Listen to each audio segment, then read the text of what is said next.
I'd like to call this town board to order, and with that, if we would stand and pledge our flag. I pledge allegiance to the flag of the United States of the United States of America, and to the republic for which it stands, one nation, under God, indivisible, with liberty and justice for all. Very good. You can see, but I'd like to have a silent prayer. I know we're in the middle of a very heated election campaign this year of great national significance. What my hope is and what my thought is for tonight that we could all think about is after this election, may we all come together as one country. May we all work for the betterment of our nation, our state, our county, and our town. May we all be united as one, as Americans, and not allow some of the partisanship that sometimes we see to divide us, but work together for a common cause. And with that, I'd ask us to keep that in our thoughts tonight in our moment of silence.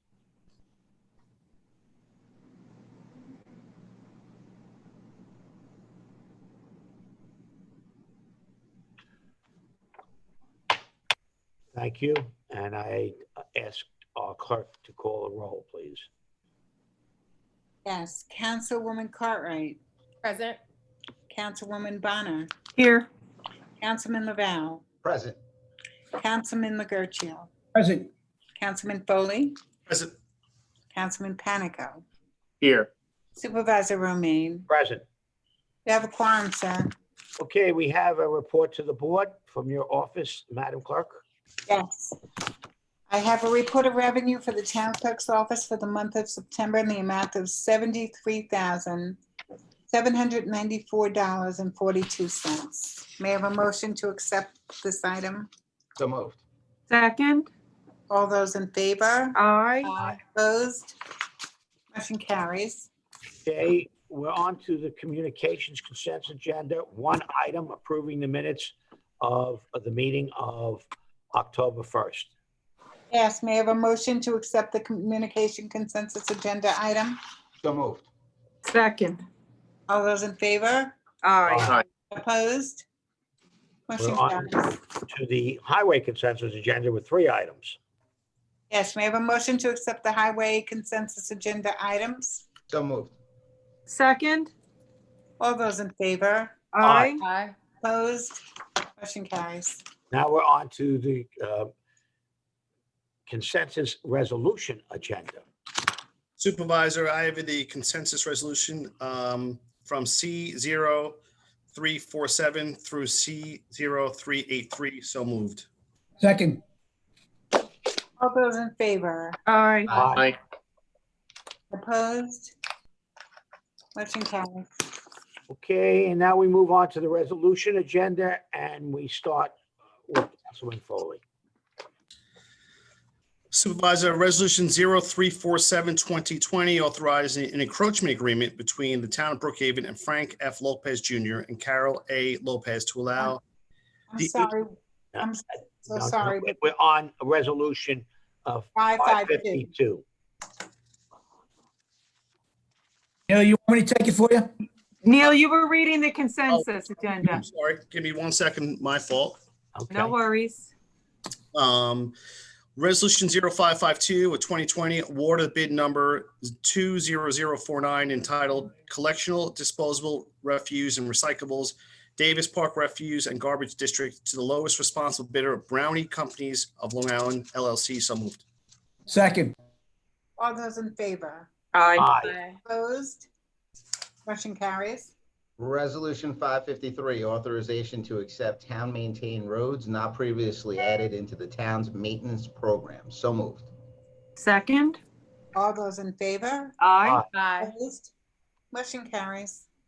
Resolution 554 2020, award of bid number 20051 entitled Collection, Disposable of Refuse, Recyclables, Fire Island Pines Refuse and Garbage District to the lowest responsible bidder, Brownie Companies of Long Island LLC. So moved. Second. All those in favor? Aye. Opposed? Motion carries. Resolution 555 of 2020, authorization for the supervisor, deputy supervisor to accept an operating grant award from the New York State Department of Environmental Conservation for funding for recycling education expenses for 2021. So moved. Second. All those in favor? Aye. Aye. Opposed? Mike, you want to say something, Michael? No, I'm sorry. I guess you didn't hear me the first time when he said second. Thank you. Oh, okay. Thank you, though. Motion carries. Resolutions 0556 is to approve the standard work hours for appointed officials pursuant to New York State Retirement System Reporting Regulations, Section 315. So moved. Second. All those in favor? Aye. Aye. Opposed? Motion carries. Resolution 557 of 2020, the appointment of Councilman Michael A. Legurcio Jr. as a marriage officer. So moved. Can everybody, I think we'd all like to second this motion. Yeah. Thank you. Mike is marrying a lot of people. That one, Mike, I have you, Councilman. Mr. Foley. All those in favor? Aye. I just want to tell everybody, thank you for that. That one is for my son Devin and his fiancee Justina.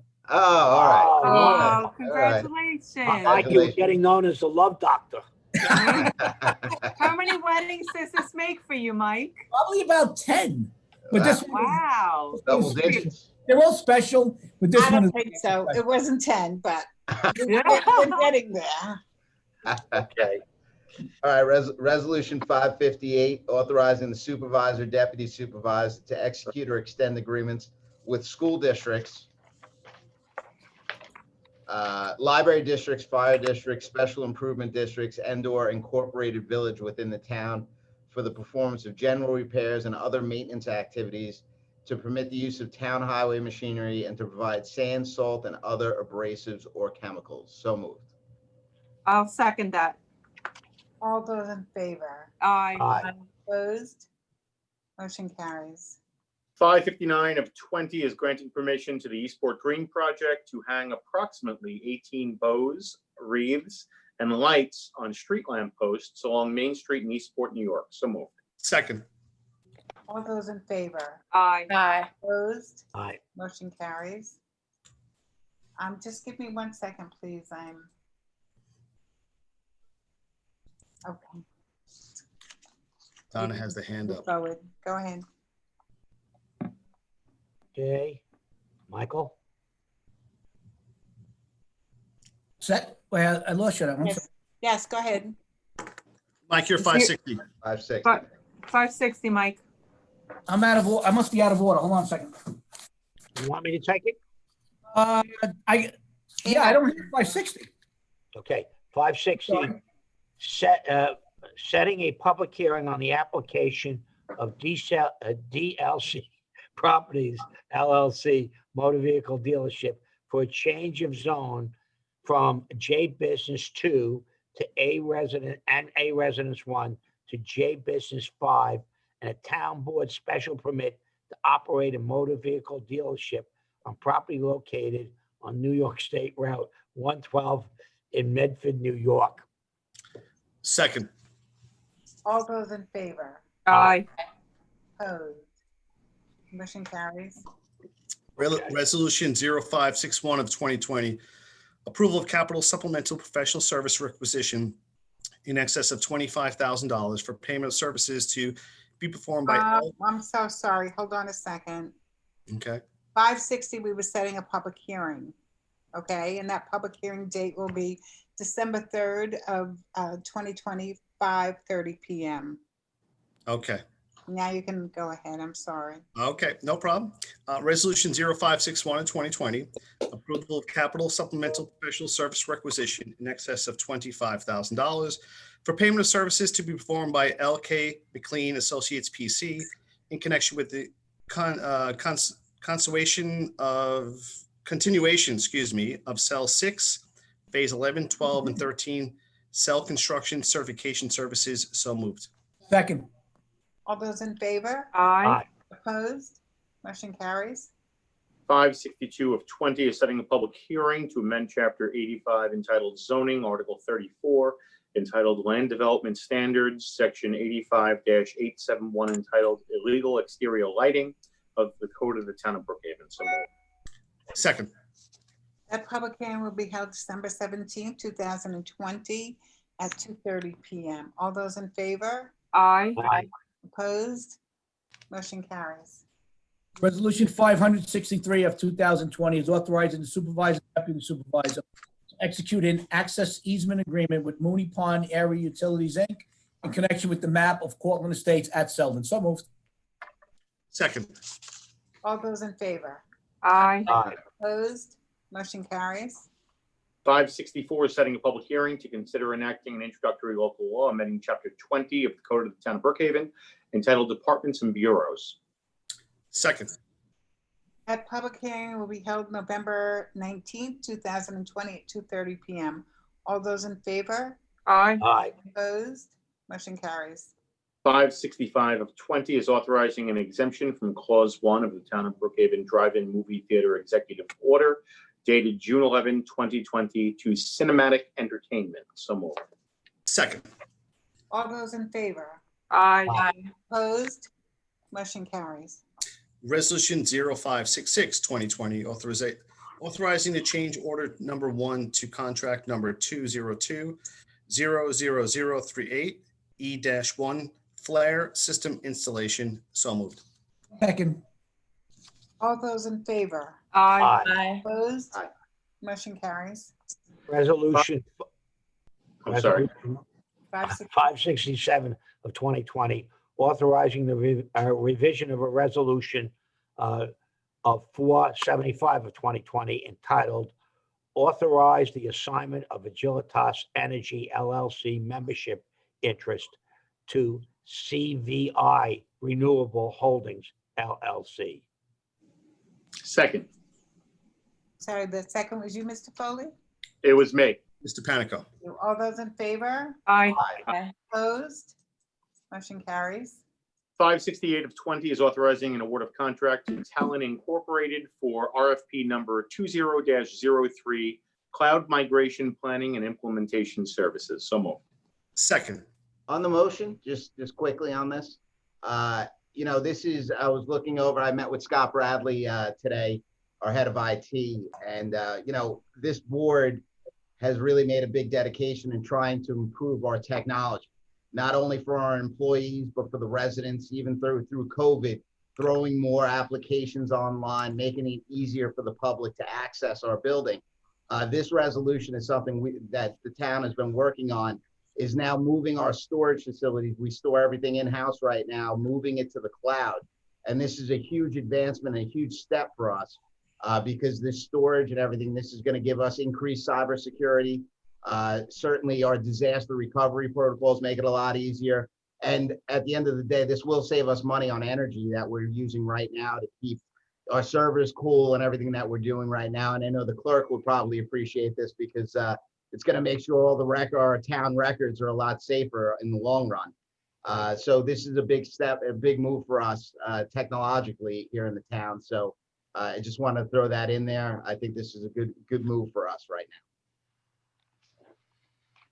Having Agreed. been moved and seconded, all those in favor? Aye.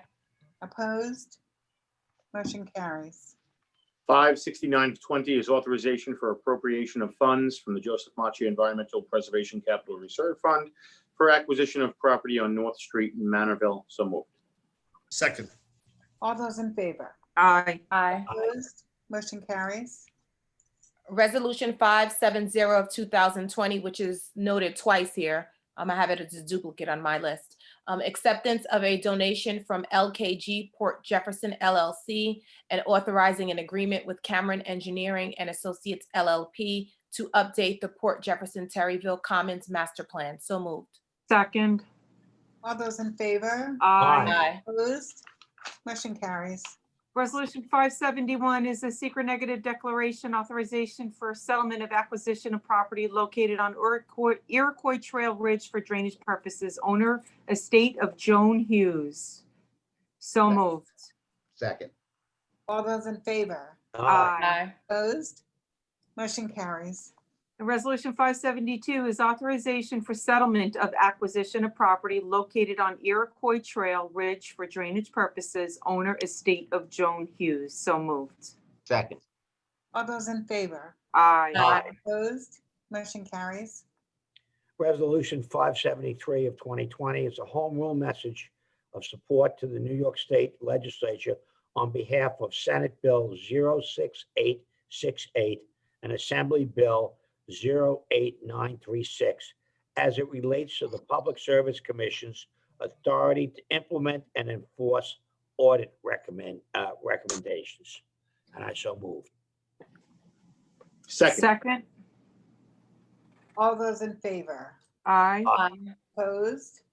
Motion carries.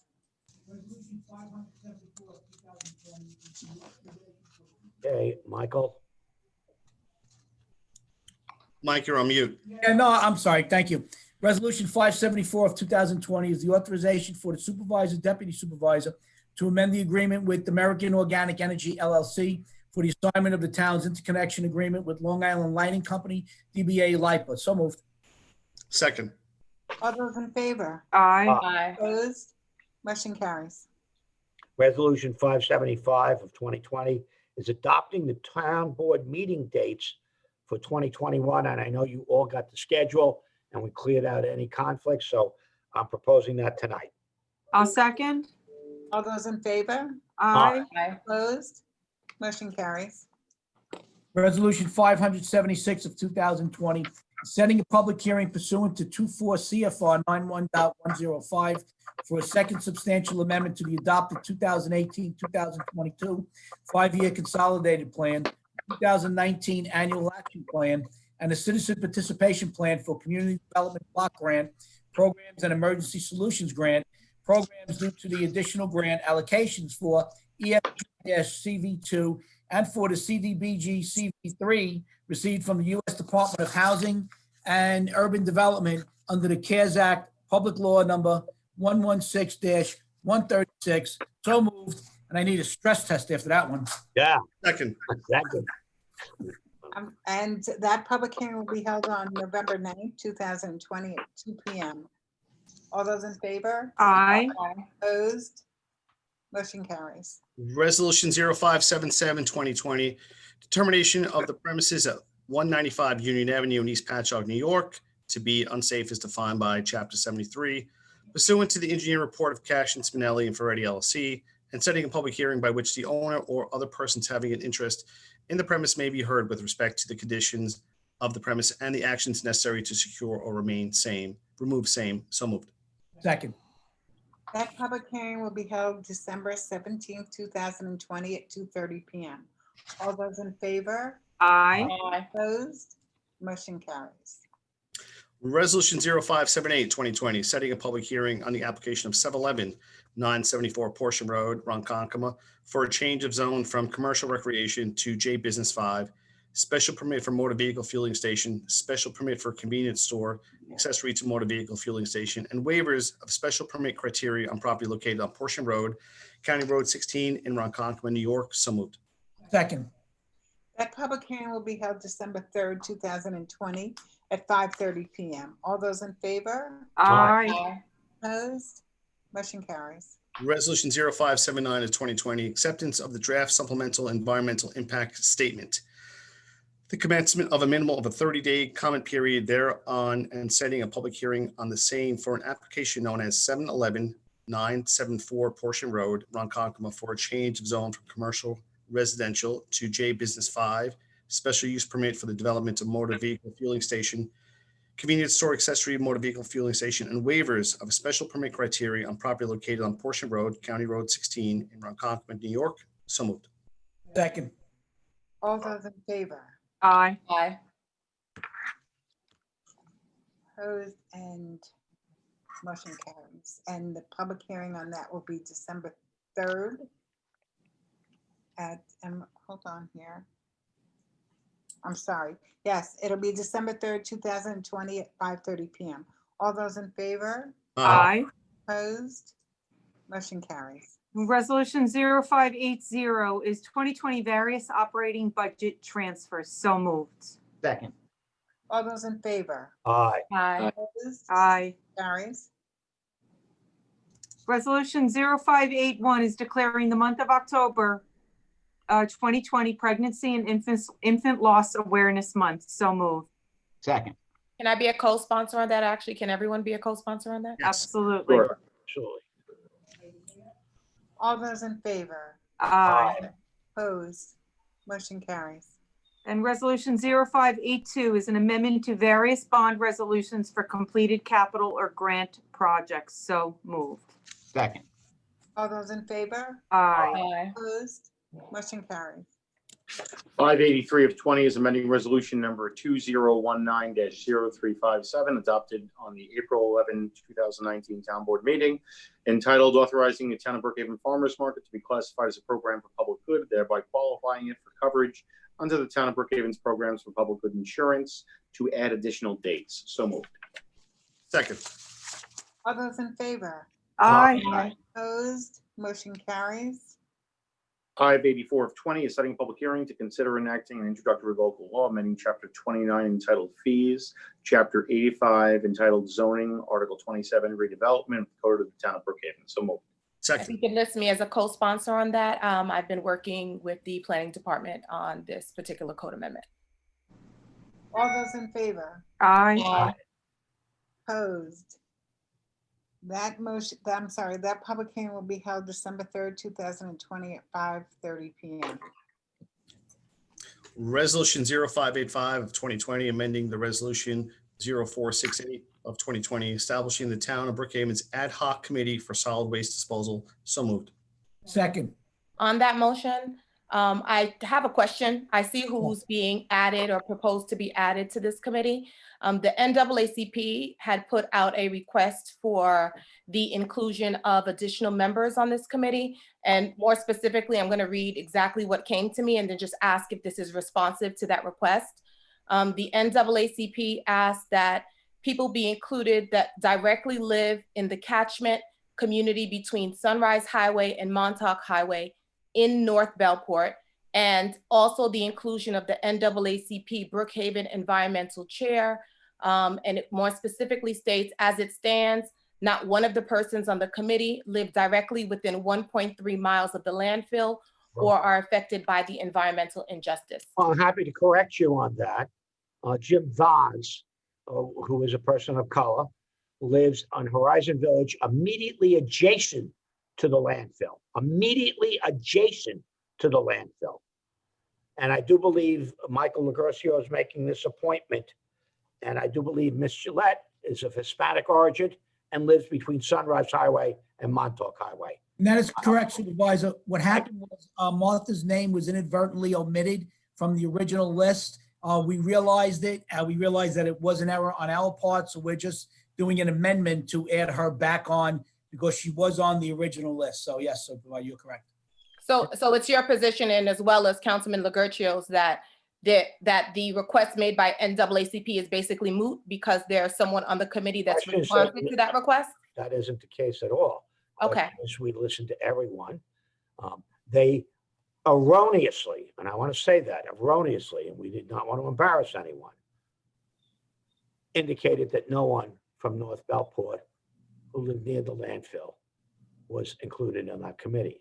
Mr. Vaz lives and is a longtime resident, person of color, lives in Horizon Village, immediately adjacent to the landfill. He's the former chief of the Brookhaven Fire Department. So we included him in the original list. Miss Gillette was left off. She is of Hispanic origin, and she is a single mother that lives between Sunrise and Montauk Highway in the community of North Bellport. Okay, so I would just ask at this juncture, and I'm going to be voting yes for Ms. Gillette, but I'm going to ask at this juncture that the NAACP be responded to in that fashion to let them know that there is someone from the North Bellport area that is on the committee. There was a response, if I can finish, Supervisor, there was a response that was sent to the NAACP and it did not address that. So if you can please contact the NAACP to address this issue. I will be happy to do that. Thank you very much, Supervisor. Be happy to do that. I'm So- going to take a vote, but before I do that, I just want to mention, we need to go back and to resolution 582 because it involved an amendment to a bond. It should be a roll call vote. So I'm gonna Okay. go back and redo Let's that. do that now. Let's finish this resolution 586. Okay. please. So who is moving that? Let's see. I was the one who, Moved it. who, It was Neil Foley was moved it and Councilman Michael Lugercio second. Seconded, right. and I just want to say also, I'm very happy to have Martha on this ad hoc committee. She has been a civic voice in the community for many, many years. And a I member of the apologize South if you- Country Alliance, if I'm not mistaken, Correct, if not the chairperson. yes. And she's, as Neil said, she's done a tremendous amount for the community. Yep. So we're happy to have her on it, and we apologize that her name was left off the original resolution. Thank you. So as it's been moved and seconded, all those in favor? Aye. Aye. Opposed? Motion carries. Well, let's go back to 582. If we could, and it's already been moved and seconded, and I have that, but I'd like to take a roll call vote. Absolutely. Councilwoman Cartwright, how do you vote? Aye. Councilwoman Bonner? Yes. Councilman Laval? Yes. Councilman Lugercio? Aye,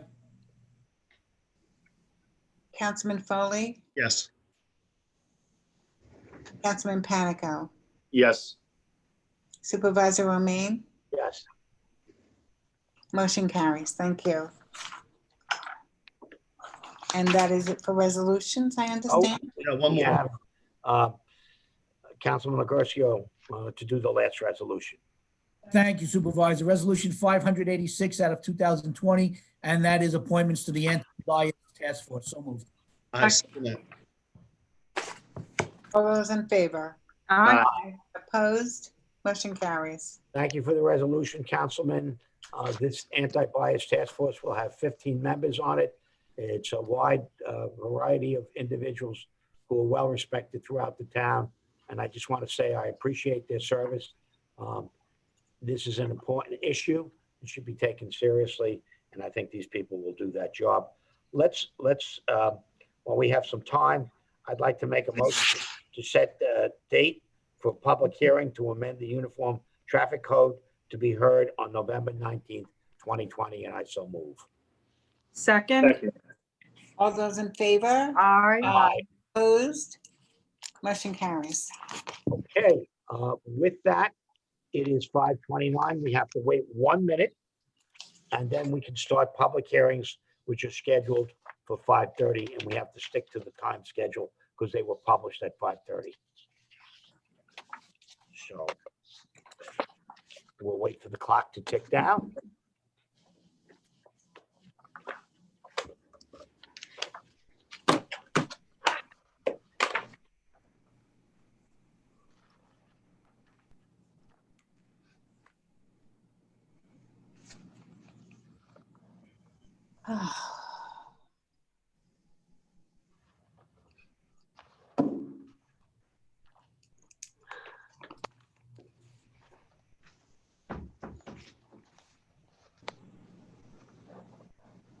Lauren, can you bring me your first page, please? I want to just double check on something.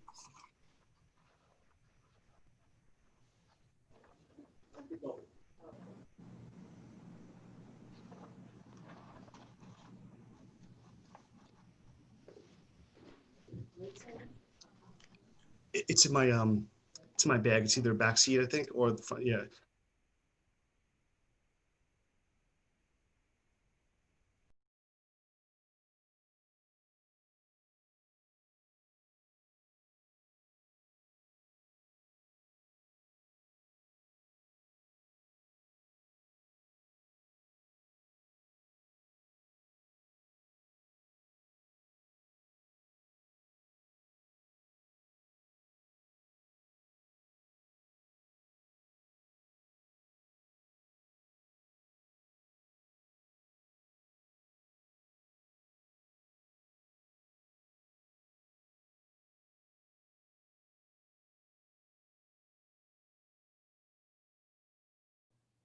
Okay, I think it's 5:30, so we really should get underway.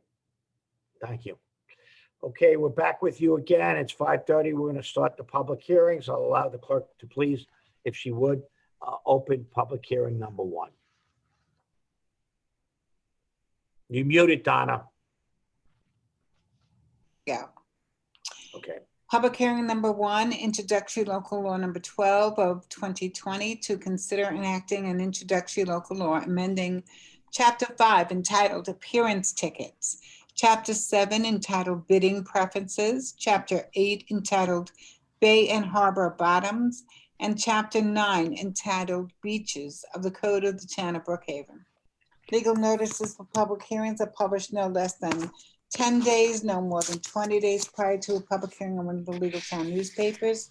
My office has received a signed affidavit of publication from the newspaper, and should the board render a decision today, this has been deemed a secret type 2 action. Supervisor? Okay. This With is, that, who is giving us a little information about it? it's Annette at Arresto. Thank you. This is our ongoing cleanup of the code that this board has undertaken for the last at least 5 to 7 years. And the language in all these different sections, really not substantive changes, but just technical changes, cleaning up language. For instance, it talks about the economic downturn, which referred to the Great Recession. We've just cleaned that up to say economic downturn, downturns in general, and that applies to like our bidding and our preferences for Suffolk County and Town of Brookhaven contractors. That stays in, but we're just cleaning up all the language here. Each department that's affected has reviewed all these changes, and again, basically just technical, not substantive.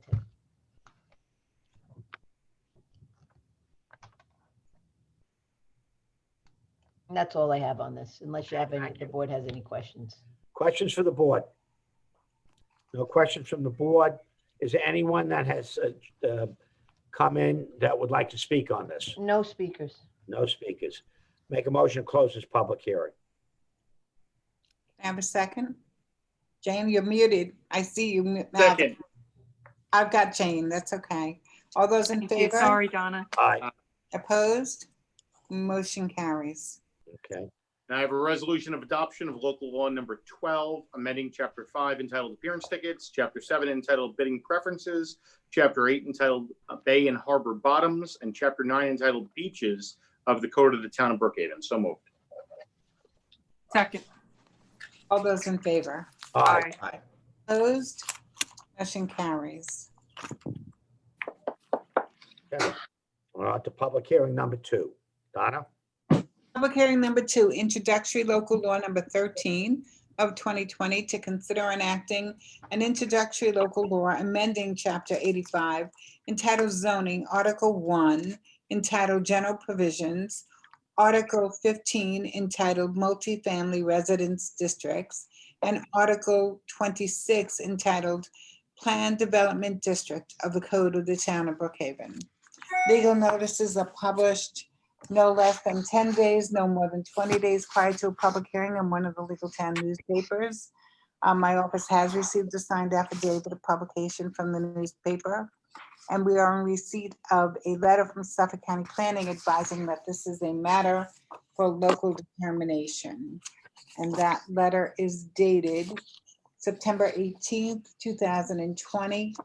Dear Ms. Land, pursuant to the requirements of sections A14-14 to A14-25 of the Suffolk County Administrative Code, the above referenced application, which has been submitted to the Suffolk County Planning Commission, is considered to be a matter for local determination, as there is no apparent significant countywide or intercommunity impact. A decision of local determination should not be construed as either an approval or disapproval. Signed, very truly yours, Andrew P. Frieden. Okay. And any questions regarding this? Who is, Annette, you're going to give us Yep, a little. very briefly, Mr. Supervisor, the proposed amendment is to revise the definition of affordable rental housing to include development projects that qualify for certain government subsidy programs. The projects are still subject to rent restrictions, but the income qualifications in those programs are different, so we had to add them in. We are also deleting sections of the multifamily, planned retirement community, and the PDD code that refer to affordable and workforce housing. That's because the board has enacted an affordable and workforce housing code, and the existing language in MF, PRC, and PDD is redundant and can be confusing, so we want it all in one place. Again, a Okay, cleanup issue. questions now. No speakers. Questions, Mr. no Supervisor. speakers. I make a motion to close this public hearing. Second, That was you, Dan, yes? it was. All those in favor? Aye. Aye. Opposed? Motion carries. And I have a resolution of adoption of local law number 13, amending chapter 85 entitled zoning, entitled general provisions, article 15 entitled multifamily residence districts, article 26 entitled planned development district of the code of the town of Brookhaven. So moved. Can I have a Second. second? I'll second that. Yes, thank you. All those in favor? Aye. Aye. Opposed? Motion carries. Okay, we're on to public hearing number 3. And I'd like to make a motion at this point to adjourn this public hearing to January 14th, 2021 at 5:30 PM. Second, All right. All those in favor? Aye. Aye. Opposed? Motion carries. Okay, moving straight ahead, we're on to public hearing number 4. Public hearing number 4 is to consider the application known as 7-Eleven Convenience Store with gas for a change of zone from L Industrial 1 to J Business 5 and special permits on property located in Bellport, New York. Legal notices for published hearings are published no less than 10 days, no more than 20 days prior to a public hearing on one of the legal town newspapers. A secret negative determination will be submitted by the law department via resolution if applicable. And I am in receipt of a letter from Suffolk County Planning Commission determining it to be a matter of local determination. We are also in receipt of a letter from the Greater Bellport Coalition commenting on the application. This applicant was required to post the property as well as notify all property owners within a 500-foot radius of the subject property. And my office is in receipt of those affidavits of mailing and posting. The letter from Suffolk County Planning is dated August 10, 2020. Dear Ms. Lamb, pursuant to the requirements of sections 814-14 to 814-25 of the Suffolk County Administrative Code, the above referenced application, which has been submitted to the Suffolk County Planning Commission, is considered to be a matter for local determination as there is no apparent significant countywide or intercommunity impact. A decision of local determination should not be construed as either an approval or disapproval. Signed, very truly yours, Andrew P. Freeling, Chief Planner. We have Joe Sanzano here from our planning department to briefly explain this application. Thank you, Mr. Supervisor. I'm going to share my screen.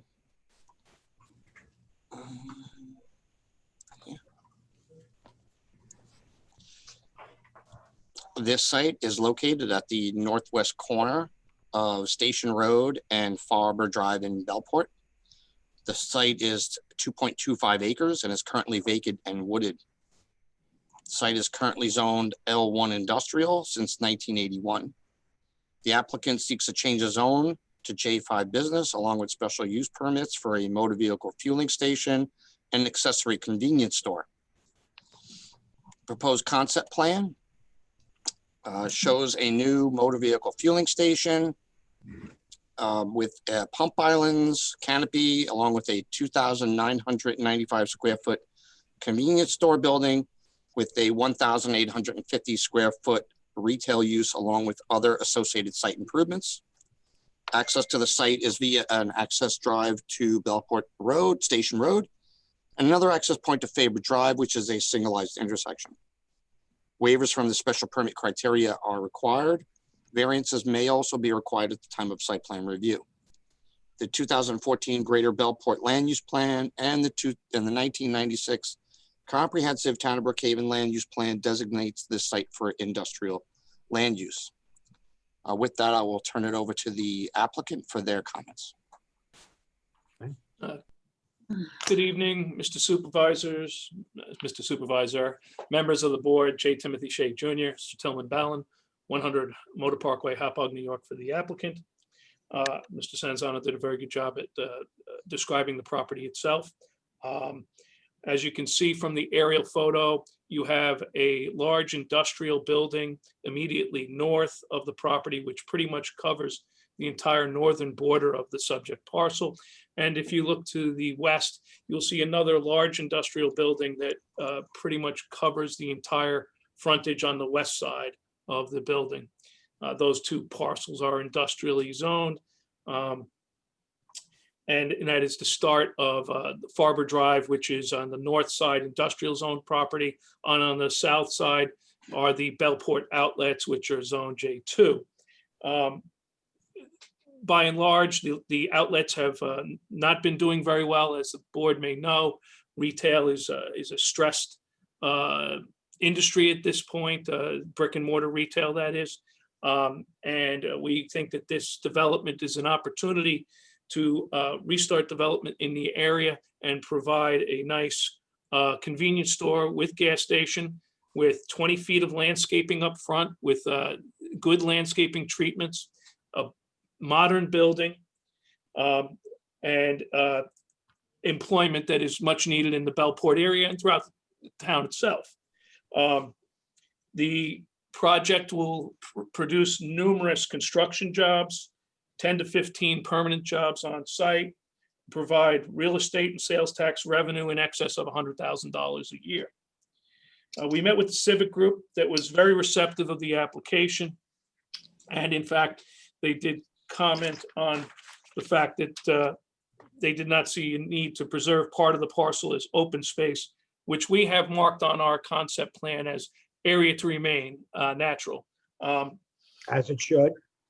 I am in receipt of the proposed covenants and restrictions, and I have looked at them, and I would note that I have 2 requests for edits, and I will give you my rationale for both, if I may. They are with regard to covenant number 2. I would be asking to edit the word use to approval is limited to motor vehicle fueling station with accessory convenience store. And with regard to covenant number 4, I'm asking that the amount to remain natural and undisturbed be reduced from 40% to 20%. And I apologize, my light just went out. If I don't move too much, my office light goes out.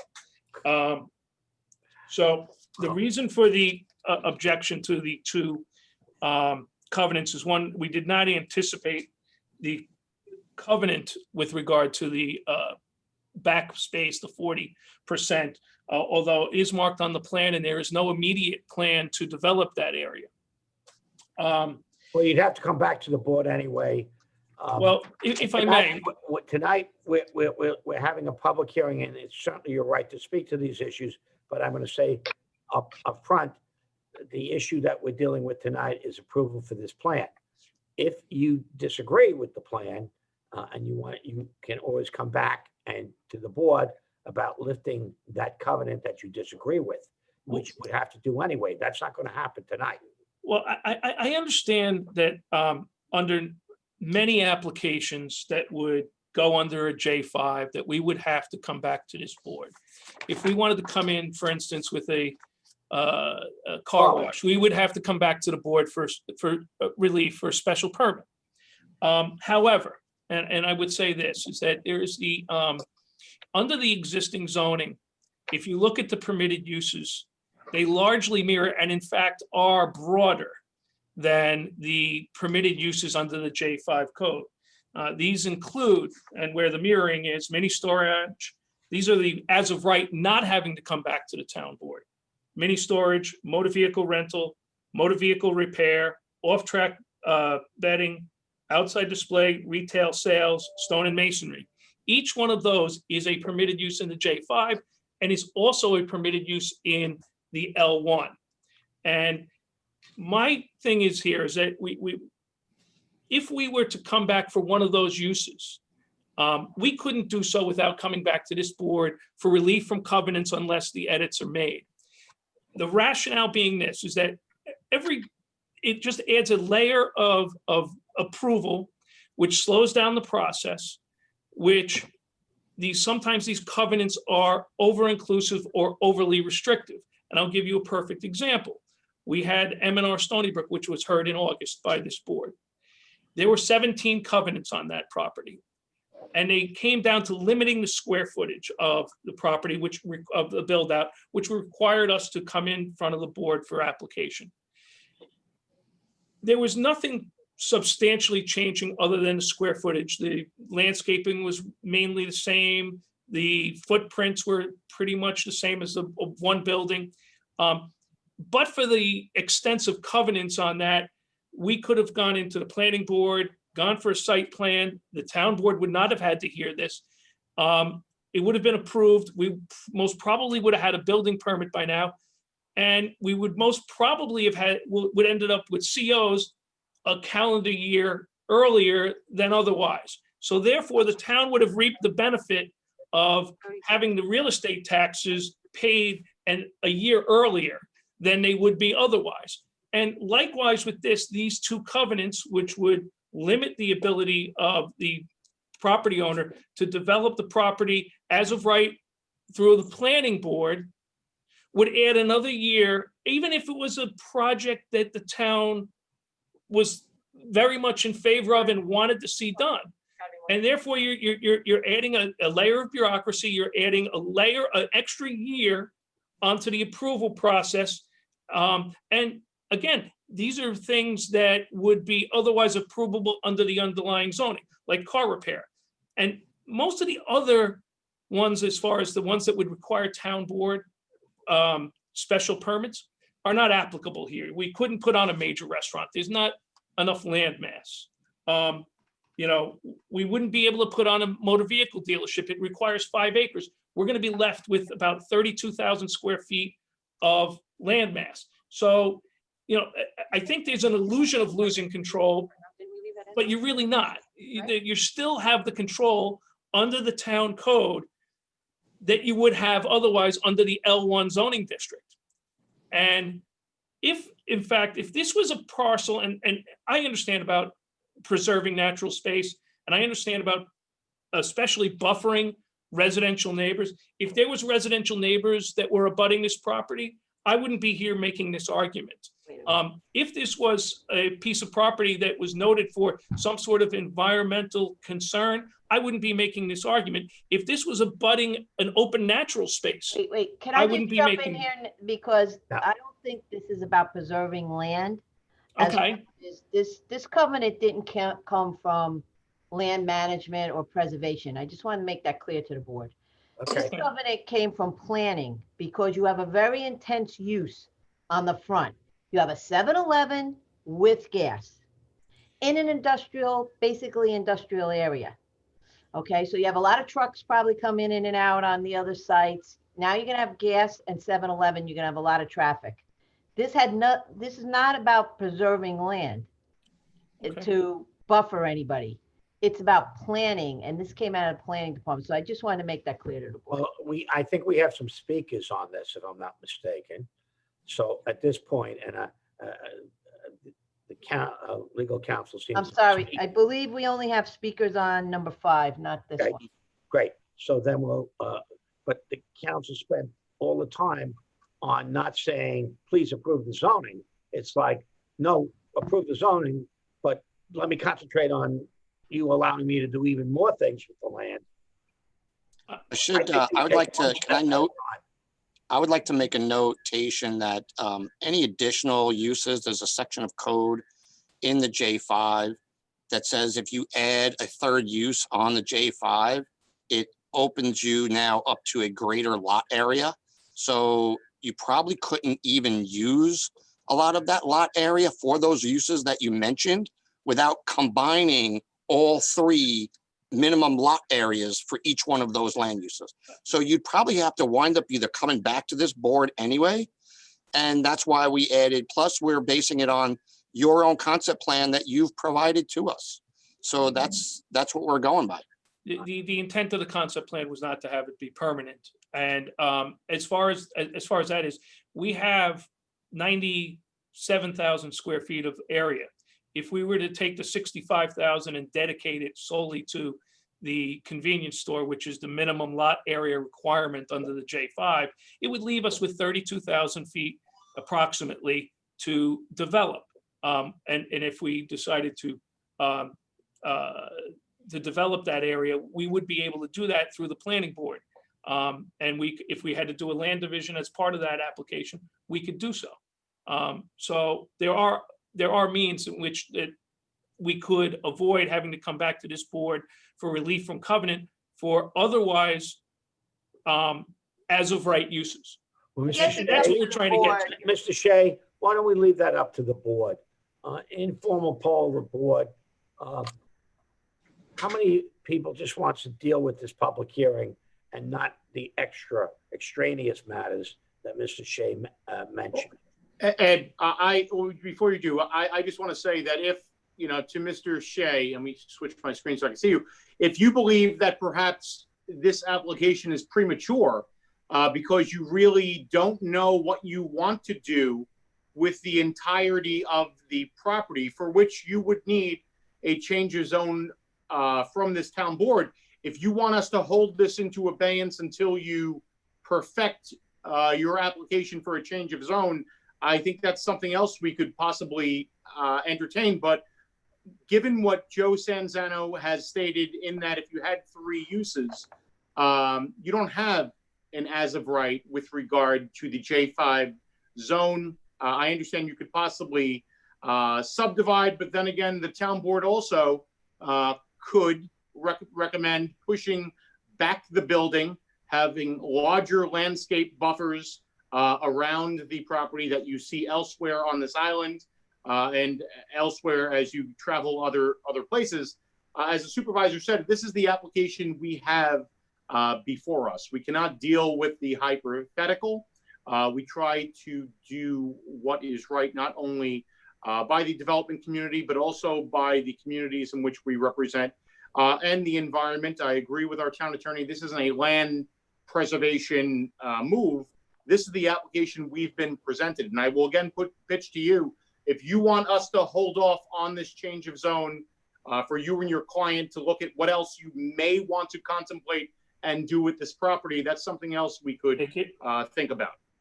I think his light may have gone out. I just spoke to my client. We'll withdraw our objections.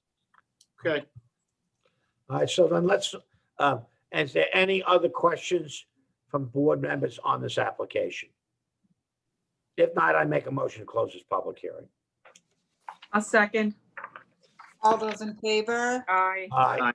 Opposed? Motion to close carries. Mr. Supervisor, I have a secret negative declaration granting the application of 7-Eleven convenience store with gas for a change of zone from L Industrial 1 to J Business 5, special permit for a motor vehicle fueling station, special permit for a convenience store accessory to a motor vehicle fueling station, and waivers of special permit criteria on property located on Faber Drive in Bellport, New York. So moved. Second. All those in favor? Aye. Aye. Opposed? Motion carries. Mr. Supervisor, I have a resolution of adoption granting the application of 7-Eleven convenience store with gas for a change of zone from L Industrial 1 to J Business 5, special permit for a motor vehicle fueling station, special permit for convenience store, accessory to a motor vehicle fueling station, and waivers of special permit criteria on property located on Faber Drive, again in Bellport, New York. So moved. Second. All those in favor? Aye. Opposed? Motion carries. Okay, we are on to public hearing number 5. Thank you. Thanks. Thank you, Mr. Shea. Good Is your night, light Tim. on? Thank. Public hearing number 5 is to consider the application known as Center Ridge Storage for a change of zone from J Business 2 and A Residence 1 to L Industrial 1, an amendment of restrictive covenants on property located in Center Ridge, New York. Legal notices for public hearings are published no less than 10 days, no more than 20 days prior to a public hearing on one of the legal town newspapers. My office has received the signed affidavit of publication from the newspaper. Secret negative determination will be submitted by the law department via resolution if applicable.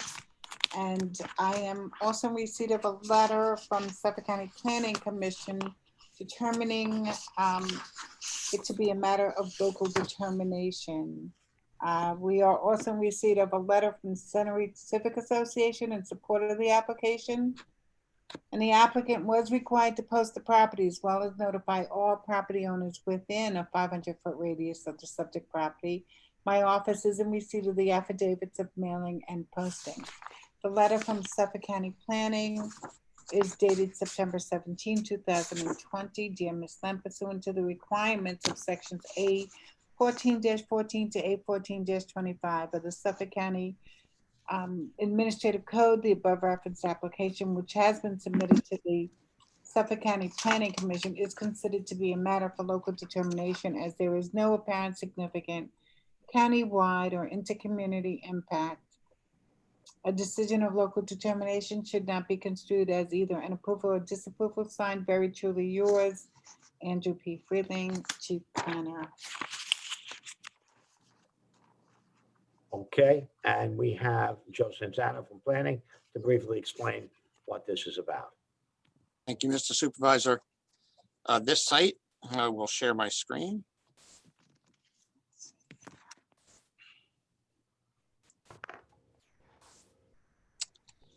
This site is located at the southwest corner of Middle Country Road, State Route 25, and South Coleman Road in Center Reach.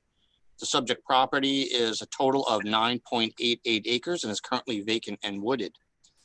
The subject site is currently split zoned J2 business and A1 residential by a change of zone application that was approved by the town board with restrictive covenants in 2013.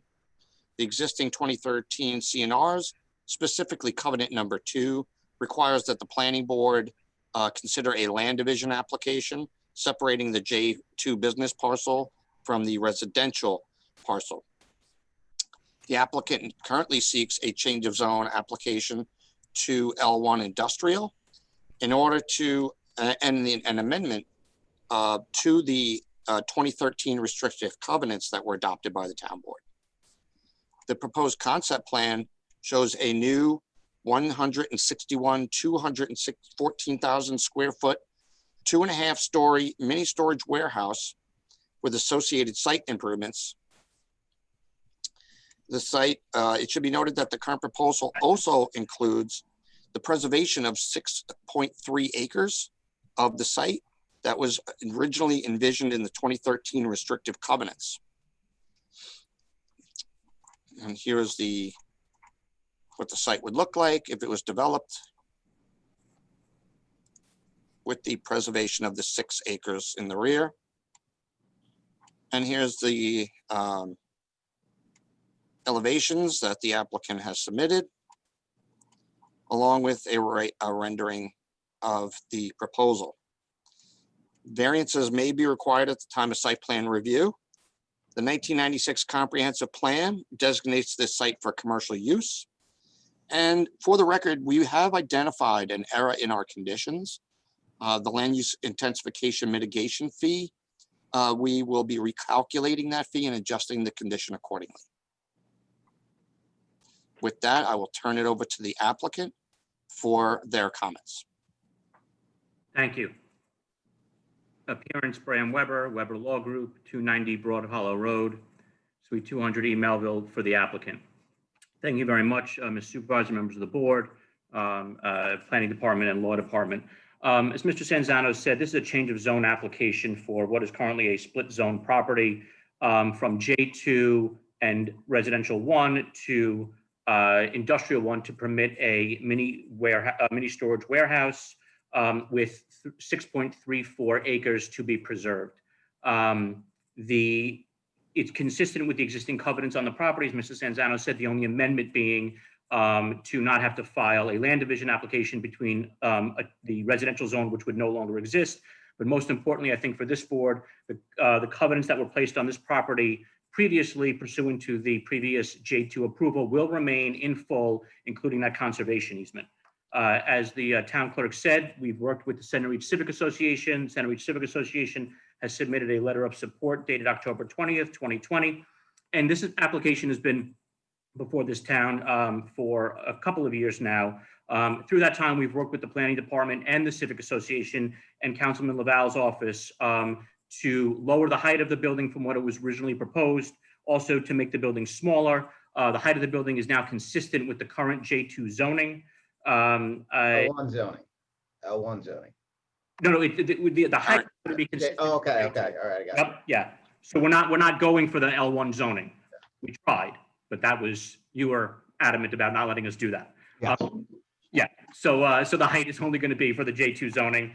Like I said, we reduced the size of the building. As you saw from the renderings, we've significantly upgraded the aesthetics. I say this with no level of hyperbole or bravado. This will be the nicest storage facility on all of Long Island. Mr. Sanzano can show you the renderings again. There's no storage facility on Long Island that looks like that. And that was a request of the Civic Association, and we worked with them to really have that significantly enhanced design building. Mini storage, which I know this board is very familiar with, is the lowest intensity commercial use. It has minimal daily use and the lowest traffic of any commercial use. This project has no IDA benefits. Right now, you might be surprised, but right now the property pays $10,000 in property taxes in total. Upon construction, this property will pay estimated to pay $310,000 per year in property taxes, which is a net benefit of $300,000.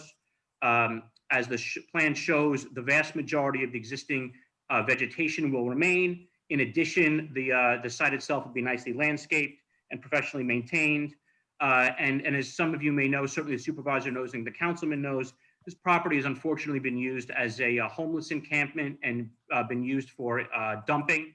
The previous property owner worked very hard with Suffolk County Police and the town to clean the property and also address the homeless problem. This development will eliminate the possibility of that in the future. What it'll replace with is a not intense commercial use, tax positive with minimal impacts.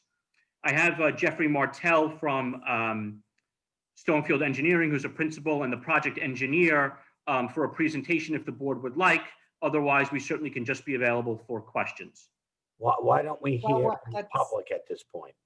Does anyone, first of all. Well, does let me, any board member- Supervisor, if I could jump in and I just have a couple questions that I just want to talk with Bram about. Just a few things, because I know this site has been a controversial site over the past years. I know a lot of the residents down South Coleman Road and the off streets have talked a lot about what's going on. And I do want to thank the applicant. This is now, I think, the third or the fourth public hearing that you've had about this. I know you had invited all the residents in the area to Starbucks for the initial plan. Then you went to the Center East Civic, and then I think there was another meeting possibly in between that that you've been going through. So there's been a lot of questions. Bram, just a couple of things. We're preserving, this is about this is a 9.88 acre parcel. Right. We're developing 3.54 acres, and then along with the previous zoning, we are preserving the back 6.34 acres right now. Bram, am I correct in saying that? That is entirely correct. 2/3 of the property are being preserved. Okay. The other thing that was a very big question is switching from J2 to L1. A big concern on the South Coleman Road corridor was the traffic going up and down the road. We have Suffolk Community College quite right near this particular parcel.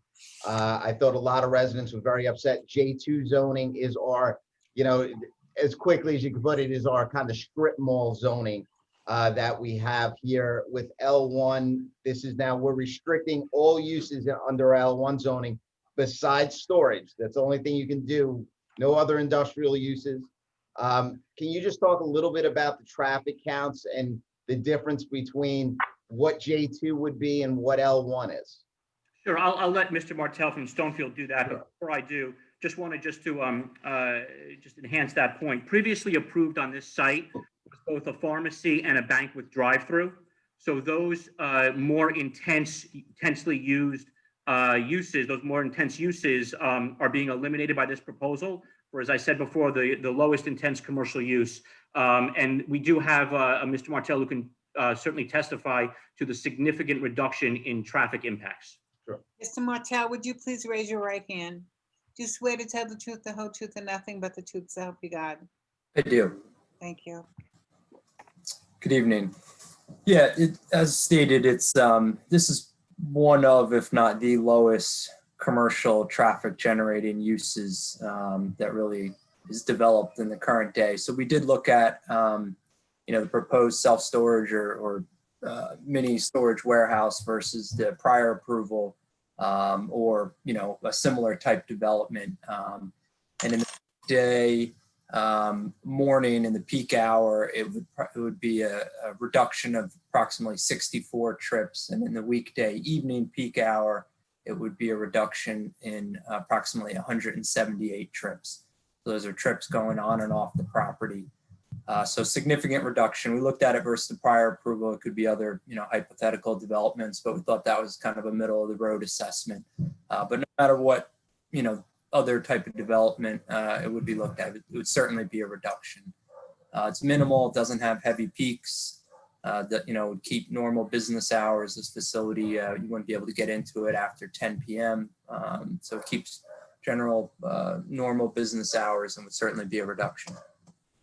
Okay, and we're talking the only people, generally once people go in and out, drop off their stuff, the people that are really going in and out of there on a daily basis are the people that work there, which, how many people, Bram, on site at any given time? 3 at the most. 3 at the most. Okay. Well, I just want to get out there. I don't know if any of my other colleagues, I just want to get some of that. Maybe we could go over and listen to some of the public comment and see some of their questions. Mr. Supervisor, there are members of the board, there are 5, possibly 5 speakers, 4 for sure. We're going to bring each one in one at a time. Yep. If that person, when we bring you in, please make sure you turn on your microphone and camera. Okay. So the monitors, please let the first speaker in.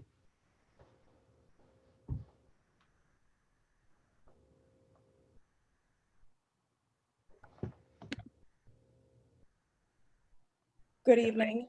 My name is. Before you begin, please, would you please raise your right hand? Do you swear to tell the truth, the whole truth, and nothing but the truth, so help you God? Yes. Please state your name for the record. Tammy Brulos. Thank you. You can begin. Good evening. I am not in favor of the storage facility for many of the reasons that you already mentioned. Traffic being a big concern. Also, I'm concerned with crime. On this block, we have about 40 to 50 houses, and majority of us have younger children. I know that the storage facility might be closed, but it could also end up being like a hangout spot. If you've driven down Middle Country Road at any time of the day or night, you see kids on bikes with backpacks. So I'm very concerned about that being like a hangout spot and possibly, drugs being traded there while the facility is closed. Another thing is, like you said, the traffic with the Suffolk County College and now with the 7-Eleven across the street, it's like it's the only main road that connects Nichols to Middle Country. It's very active. Noise is another big thing for us. Like you said, trucks going in and out, whether it be early in the morning or even at 10 o'clock at night. Majority of us are the working class. We're probably in bed by like 9 p.m. So for a truck or cars to come in after 9 p.m. To dump stuff or pick up stuff, noise is like a big concern of mine. And so for many of those reasons, and I am with the majority of the block, unfortunately, most of us are older. They can't either log on to a computer or they're ill, so they could not join this meeting, but I tried to get as many of us as possible. And like you said, I believe there's 5 of us who are not for this facility. So What would you recommend on this site? honestly, I can't give you any recommendations. I just know that a storage facility is not right for this area. I asked that because obviously some the gentleman owns this property, like you bought your property and the house is built there, etc. He has a right to use his property. There's 9 acres. He's talking about saving a little bit more than 6 acres and putting a storage facility. All I know is that storage facilities has the lowest traffic impact of anything that could be built. But You get Supervisor, very few people going there. I also have another point. Within a 3-mile radius, we already have 2 other storage facilities in the area. I mean, how much storage facilities does Centereach need? There's extra space People storage. don't want to get rid of their stuff. George Carlin did a whole comedy skit about it. I understand, but within a 3-mile radius to have 2 other storage facilities and now to request a third, I don't see the logic in that. I really just don't. Ma'am, Well, I just obviously, want to they've done a address, market study. I live in Santa Mauritius. We have 2 very large storage facilities in East Mauritius. They're both full, both full. So I guess people are building that because there's a need. But in terms of traffic, it has the lowest traffic impact. If I put 1 store there, it would have more impact than the storage facility. Okay, well, what about your thoughts about at night? Like I ma'am, said, be able to work let me in chime traffic. in, let me chime in right here as far as your concerns about crime. Number one, this is a gated facility that has cameras all around it. Secondly, this isn't an outdoor storage facility. This is an indoor storage facility, so people won't be hanging around at night. Thirdly, as Mr. Weber said earlier, there'll be nobody going in and out of the place at 10 o'clock is when they close down. So nobody's going in there dropping anything off after 10 o'clock at night. And I believe they open up, what was that, 8 a.m.? Mr. Weber? 6 a.m. 6 a.m. So they will abide by our noise ordinances with this facility. And as the supervisor said, as of right now, without any approval from this board, which was approved by a board many years ago, this area would be able to have a strip mall use on it, which will be a lot more intense with traffic and a lot more intense with people hanging out, doing everything that you're worried about. So this is something, and I know you're saying that you have people with you tonight. My staff and myself were at 2 separate meetings with the Civic and that they hosted, where dozens of neighbors were out, dozens.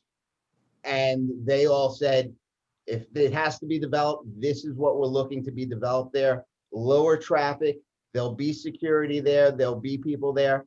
And that's what this came back to at the Centereach Civic. And like I said, there were dozens of residents from that area, from the South Coleman area, there specifically for this. Council, So just to you talk alleviate about some of your concerns. security, but security you're talking about is cameras, and that's already after the fact. That's Ma'am, after the there's fact that fencing something around this. happens. I mean, they would have to climb the fences to get into the place. Correct. And is that impossible? Has that been done before? Yes, it has. But with cameras around the security, I have to tell you, you were talking about 2 storage facilities in Centereach. I cannot remember 7 years being here, and I grew up in Centereach, of any major incident ever happening at a storage facility with crime or drugs or anything, because that's exactly where people that commit crimes and do drugs and deal drugs don't want to be, around cameras in a secure location. Councilman, things have changed since you grew up here. I'm sorry to say. Ma'am, Like, you I know, still live in the community, ma'am. okay. So but I'm like here. you said, the taxes that we pay, you know, we try to keep up our houses. We have homeless people. I mean, it's like, you know, with the amount of money that we're paying, you wouldn't even expect that. I was We have driving down homeless Middle people Country. right over in the that summer. area, that where this facility will go. We'll have it broken down and we'll help alleviate that problem, because we'll have a secured location with cameras around it where people don't want to be around cameras. And we'll be able to see what's going on. I beg to differ.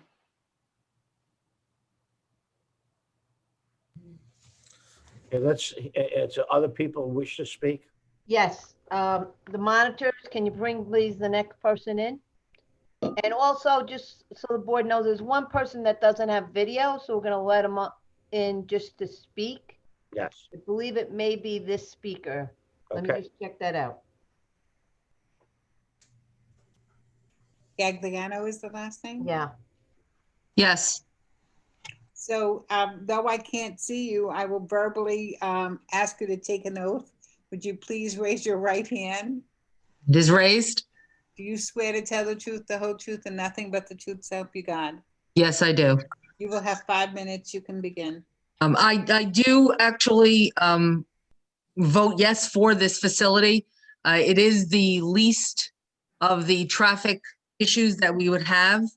My only concern was basically the trucks and the noise, but again, if it's not going to be during the overnight hours, it will be gated, it will be secure.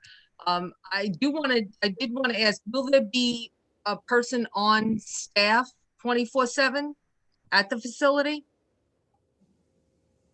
I can answer that question. There won't be someone there 24/7 for security, but as has been said, there is extensive camera security as well as gate and fencing for the property. Okay, will there be, I'm sorry, I'm an appropriate security lighting.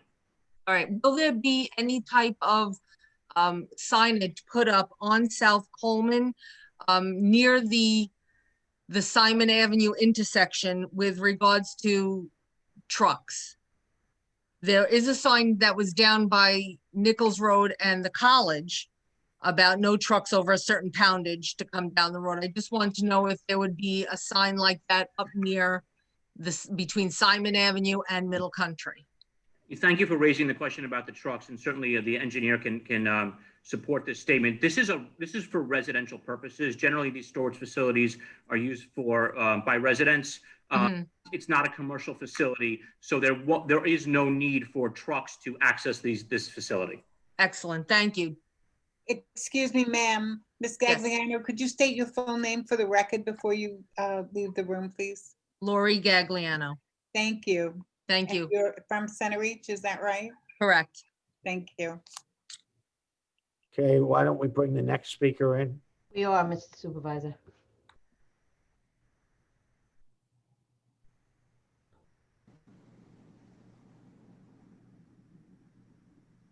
Again, no There you camera. go. Okay. Hi. Hi, and could you please raise your right hand? Do you swear to tell the truth, the whole truth, and nothing but the truth, so help you God? I do. Would you please state your full name for the record and your hamlet? Ingrid Reyes, And where are you from? Center Reach. Center Reach, thank you. Go ahead, you'll have 5 minutes. I'm also concerned, same concern as everybody has spoken to, traffic, crime. And the trucks was a good thing to know that we don't have to worry about them being driven all over the time. Especially during school hours, the traffic on the street is ridiculous. I have to drive my child to the bus stop because I'm afraid of them walking 2 blocks because people don't adhere to the rules. They drive like this is a part of Nichols Road without, and the stop signs are optional. So that's a really big concern to me, and I'm sure to everybody else around here because, you know, the kids, they need to be safe. The amount of traffic that would be created is a concern, and the type of traffic that would be created as well. Is that all, ma'am? I guess, yeah, that's all. Thank Thank you. All right, the monitors, please bring the next speaker in.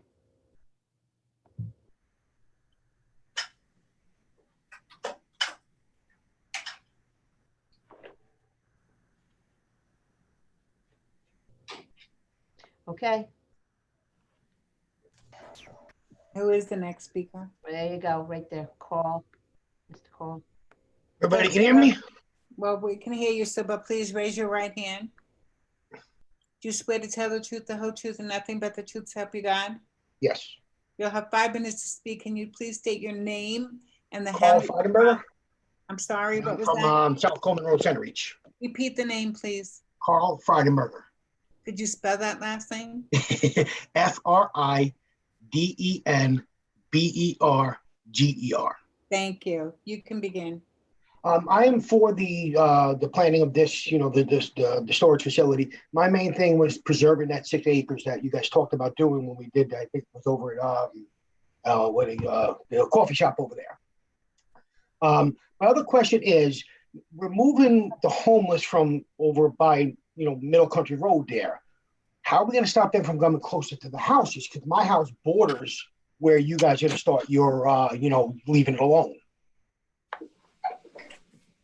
That's something we'll be working with the police, and we have been removing, as you've seen.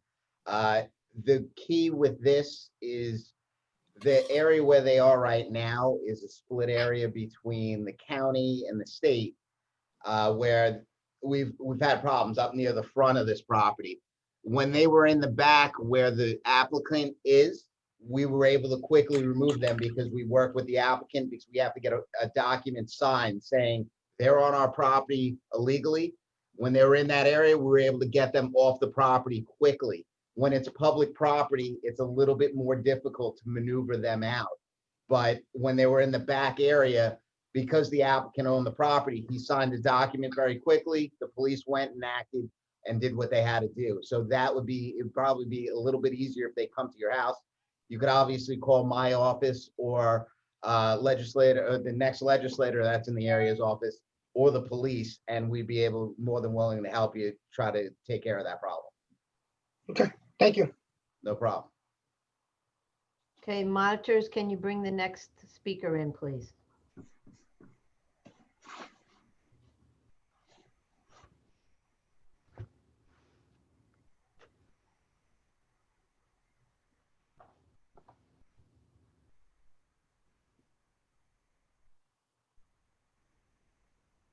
Okay.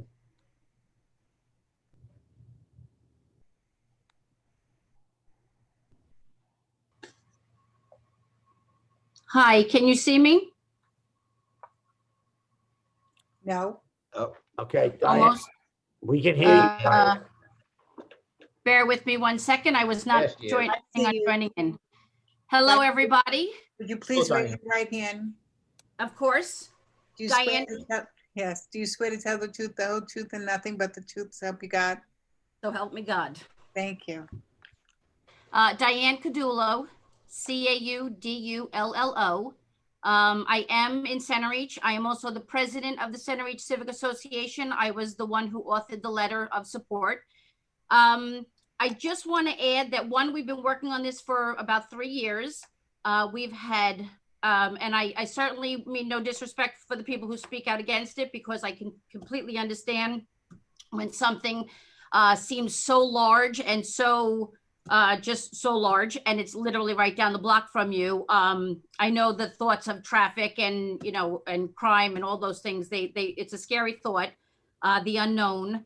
However, I've been the Center Reach Civic president for 20 years, and land use is something I'm pretty familiar with. So I just want to show that, one, we've done the studies. For the things that it is private property, it's going to become something. And some of the uses that have been proposed and we have fought against would have been horrific. You want to talk about traffic and crime and problems, retail, banks, pharmacies, horrible suggestions, gas stations. So the storage facility, and it sounds a little, I tried, I guess, but it is literally the best possible use if it has to be something. So if it can't remain green, and we don't have that option because, again, it's private property, they have the right to do with it what they will, or what they can at least ask for. It is the least intense use. We do have 2 facilities. If funny enough, when the one on Middle Country Road came in, we opposed that because it sounded too big and too industrial. And we opposed that, and we actually had lost on that issue. And it's turned out to be a great asset to the neighborhood. It's very clean. It's well kept. There are no issues. It is on Middle Country Road. It is used by individuals. It's not like 18 wheelers are bringing things in. So I hope everybody understands that. Large trucks are not, the norm there. It's everyday people stopping, and they have small units for the couch that they didn't get rid of.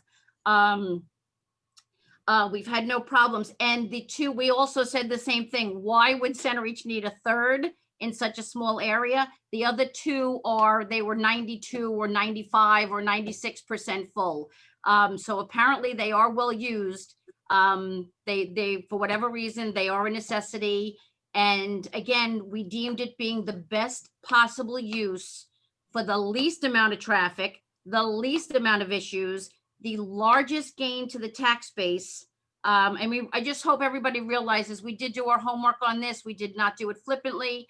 And I just want to tell everyone that the Civic and a good portion of the neighborhood in the immediate area and around the immediate area, because we do take the immediate area's voice under consideration. They're the ones that live the closest. But we have not had any pushback, and generally it is, I don't want to say people are like thrilled about it. Nobody's like running around going, oh, great, a storage facility. But there are some good things that will come from it. And again, it's going to stay very green. The company that's coming in to build this is leaving a lot of the trees, not only in the back section, but it's really a very small footprint considering it's 10 acres. And there's tons of trees that will be left around the back, and then on the side and the frontage. So it'll be not hidden, but it shouldn't be an in-your-face type of facility. It is, it's an attractive looking building. And again, we're for it. We're actually looking forward to it happening because again, we see some benefits, and then we also don't have to worry about another pharmacy, gas station, bank, strip mall trying to get on that spot. So that's what I'd like to add.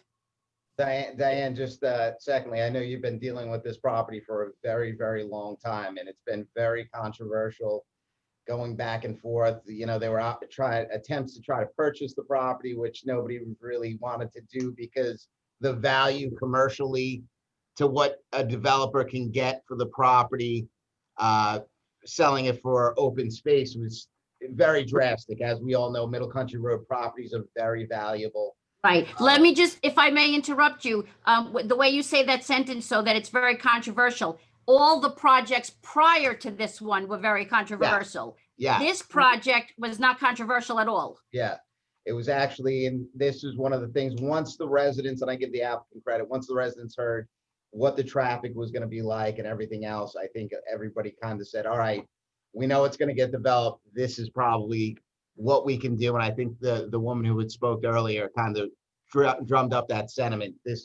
We know it's going to be developed, but this is probably the least intensive use that we can have on this site. Yeah. And, be able to satisfy a lot of needs. And I think the preservation of the 6 acres in the back is a great addition too.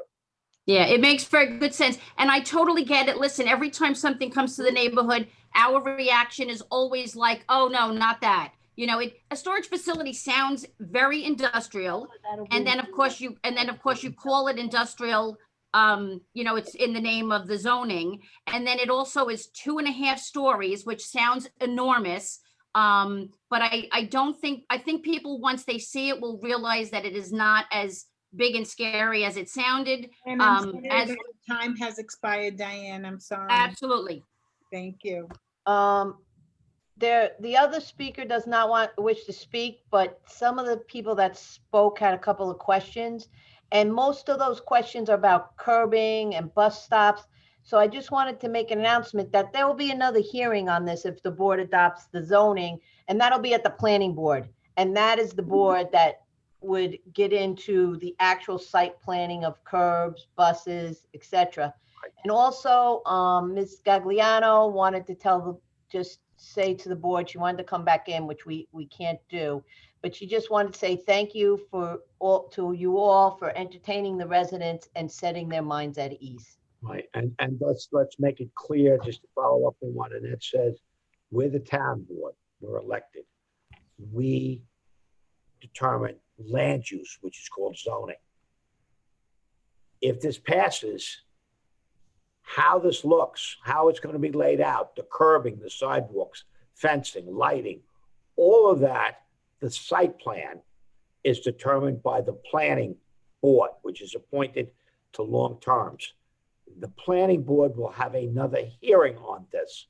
So check in with them and they'll let you know when the hearing is, and you can come and talk about things like the bus stop, the curbing, the sidewalks, the lighting, the fencing, the landscaping, and the architecture.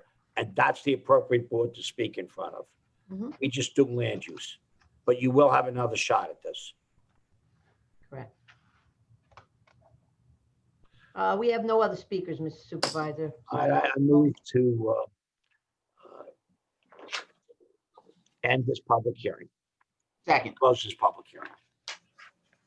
Making a motion to close. Do I have a second? Second. All those in favor? Aye. Aye. Opposed? Motion to close carries. I'll make a motion for the SECRA granting the application of Center East Storage LLC for a change of zone from J Business 2 and A Residence 1 to L Industrial 1, and amendment of restricted covenants on property located on Middle Country Road in Center East, New York. So moved. I'll second that.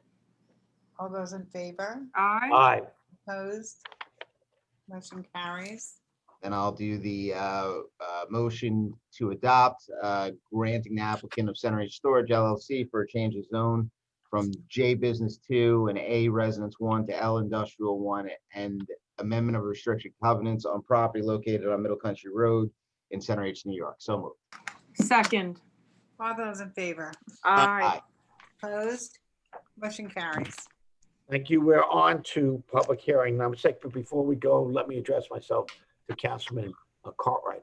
I never received correspondence from the NAACP, so please ask them to direct it to my email or at least mail to my address so I can respond to them, okay? Absolutely, Supervisor. I never received that. I could have sworn I saw an email that had you and myself on it, but I'll re-forward it and also ask them to contact you directly. Thank you. Okay, we're on to public hearing number 6, and I'm going to make a motion to adjourn this public hearing to December 3rd at 2020 at 5:30. Second. Sorry, I didn't see who the second was. Neil. Oh, Neil? Anyone? All those in favor? Aye. Opposed? Okay, we're on to public hearing number 7. Second, please.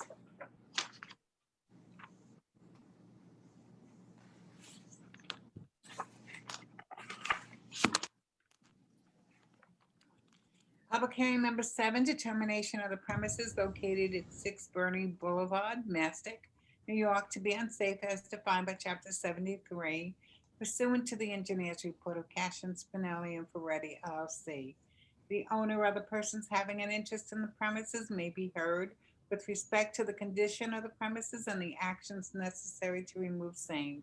Necessary to secure or remove same. Legal notices for public hearings are published no less than 10 days, no more than 20 days prior to a public hearing in one of the legal town newspapers. My office has received the affidavit of publication from the newspaper. Should the board render a decision, this has been deemed a secret type 2 action. Okay, and we have Brendan Sweeney to tell us a little bit about this home. Yes, Mr. Supervisor. Good evening, Town Board. 6 Bernie Boulevard in Mastic. The owner is a Paul and Janet Dado. They've owned it since March 25th of 1974. There's a mortgage on the property with Sunrise Federal Savings and Loan Association since March of 25th of 1974. The taxes are unpaid this year. The county would be eligible to take it for back taxes after December of 2023. It's verified vacant with us. Asbestos is present and 2 inspections were conducted. One on July 27th and one on October 21st. Brendan, that mortgage was taken out in 1974? Somehow, there was a comment on the title. I don't know any mortgage that goes 46 years. There was a comment on the title that said there was some kind of adjustment made, but it still shows up on the title as being active, so I'm not sure the specifics of it. I We think they contacted- failed to file a mortgage satisfaction, is what I Yeah. think. We contacted the Dados at their address in Kings Park, and we also contacted a Reliance Federal Savings Bank in Garden City. And This was requested by the council office on July 13th of 2020. We received no correspondence from the owner or a representative. However, Senator Martinez's office did reach out to us because the owner contacted them requesting a stopping of the demolition. I explained the situation to the senator's office, and Senior Inspector Incagliato had said to me that he's had a history dating with this property going back 10 years and that there seems to be a dispute between the husband and the wife. The subject building is a 30 by 45 foot wood frame, 2-story high ranch residential structure on concrete foundation and slab. It's clad with wood and asbestos shingle siding and an asphalt shingle roof and is in extremely poor condition. The roof is old and worn and has multiple large holes through the interior. The siding and fascia on the building are dilapidated. Soffits are missing around the perimeter, leaving the top of the exterior walls open to the interior. Gutters are broken, missing, and hanging in areas. The chimney has missing and hanging bricks at the top. The concrete supports for the trellis at the front appear to be compromised. The exterior property itself for the grounds had reasonably maintained. However, there was trash and debris in some parts. The interior is also in a poor condition, as you can see by these images. Most of the ceilings have been removed, exposing many holes through the roof. Trash, debris, suspect mold, and unsanitary conditions were found throughout the interior. The wood flooring is water damaged and in many areas due to prolonged exposure to moisture. There's also peeling paint. Extensive amounts of animal feces that they suspect were raccoon are found on the upper levels and the stairs. The heating unit on the lower level does not appear to be in a serviceable condition. This building has not been boarded up by us at any point, and the site is not secure, constituting a public safety hazard, especially due to the advanced state of decay of the building. Senior Inspector Incagliato on his October 21st inspection said that conditions have remained the same since the Cashin report. Violations observed including the following: from the 2020 Property Maintenance Code of New York State, Chapters 1 and Sections 101 and 107, Chapter 3, Sections 301, 302, and 304. From the 2020 Fire Code of New York State, we have violations of Chapter 3, Sections 301 and 311, and from the Code of the Town of Brookhaven, Chapters 49 and 73. Pursuant to the above definitions, the building is considered unsafe, lacks maintenance, is in an advanced state of disrepair, unsanitary, and unfit for human occupancy. Due to its extremely poor condition and rapid deterioration, they believe the site poses a threat to the health, safety, and general welfare of the public. Based on prior mentioned inspections, the owner has not corrected the existing defects, nor made required repairs to the structure. Due to dilapidated and unsafe conditions, rate deterioration, and violations of state and town codes, it's recommended it be demolished. Okay. Do we have any speakers on this? Are there any speakers listed for this? We can't hear you, Jen. It looks like they're One muted. speaker, it's the owner this evening. On 7 there is? I thought that was 8. It was number 7. Okay. Is this? Do we have any speakers on Yes. this? We Yes. do have one. Could please let them in. Monitor, can you please let the speaker in? Oh, they indicated they're not going to be speaking. Okay. It was just a new comment. The owner will not be speaking this evening. Okay, he should realize that with the reports that we have, this is something that the board takes seriously. So I'll make a motion to close the public hearing then. There's no speakers. Second. All those in favor? Aye. Opposed? Motion to close carries. Okay. We're sure the owner does not want to speak? Yes, he just put up in the chat. His name is Mr. Dato, D-A-T-O. I will not be speaking tonight. Okay. Okay. Okay, then Wait a I'll minute. speak. Now he says I will speak. Okay, let's put him on. I'll make a motion to reopen the hearing. Second. Second, all those in favor? Aye. Aye. Monitors, please let him in. He's in. Hello? Can you hear me? Yes. The clerk has to Before swear. you begin, sir, I need to swear you in. All right, I'm going to be speaking on behalf of Paul Dotto. I'm his son, John Paulo. Okay, Okay. I don't, hold on one second. you need to swear you in. I'm going, to You swear yes. me in. All right. Raise your right hand, please. You swear to tell the truth, the whole truth, and nothing but the truth? I do. Let me just set the clock because you will have 5 minutes. Go ahead. All right, first of all, on behalf of my father, I'm making a personal statement. I, Paul Dotto, object to your unlawful and unjustified violation of my protected rights as a senior citizen and disabled veteran under the Fair Housing Act. Also, the information that has been provided to you is extremely inaccurate. 1, regarding the mortgage, 2, regarding the supposed dispute with his wife, and 3, the unpaid taxes. That is all I have to say. Okay, well, I have no comment about the mortgage. It's just listed that you had one from 74. I questioned that because usually mortgages don't run that long. The second thing, I know nothing about any dispute between your father and your mother, and it certainly doesn't come into any account as far as the town is concerned. And your third concern was what, sir? You claim that there were unpaid taxes. The taxes. We got that from the county of Suffolk, yes, and from our tax receiver. I pay the taxes. The taxes have been paid. What are you talking about? How could the taxes be unpaid on the property? I also have a receipt. You paid the taxes for My this. father, for this year, yes, correct. Okay, this is what I'm not that makes any All right, difference. regardless, you have erroneous information. What is the town board looking to do? Well, the town board, based on the engineering report and the inspections that have been done by multiple times by a senior building inspector, considered this to be a hazardous structure and in danger. Because all right. Well, Excuse me, one person at a time, please. Somebody's taking minutes. Okay, so that's for those reasons. When we receive reports like this, we have an absolute constitutional right to demolish unsafe structures. Okay. So who sent you this report, sir? well, first of all, we had a private firm, Cash and Finale and Peretti, who are professional engineers, and we've had our senior building inspector, Robert Cagliata, who is a senior member of the town, worked for many years inspecting buildings. And how did they gain access to the property? Apparently, it's open. Apparently it's not, because the property has been locked several times and somebody keeps on breaking the lock to this property. Also, how did you gain access? How did you gain access to the interior of the facility? Let me just jump in here. Under the law, if there's an unsafe structure, the town is allowed to enter upon the property. That's criminal trespass. Okay, we're not gonna talk about this then. Criminal trespass. You can spin it however you want.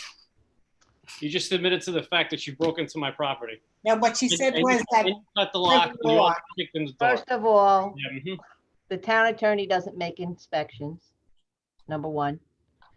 Number two, the senior building inspector does. And that is done to protect the life, safety, and welfare of the residents of the town of Brookhaven. What about my welfare? My family's welfare?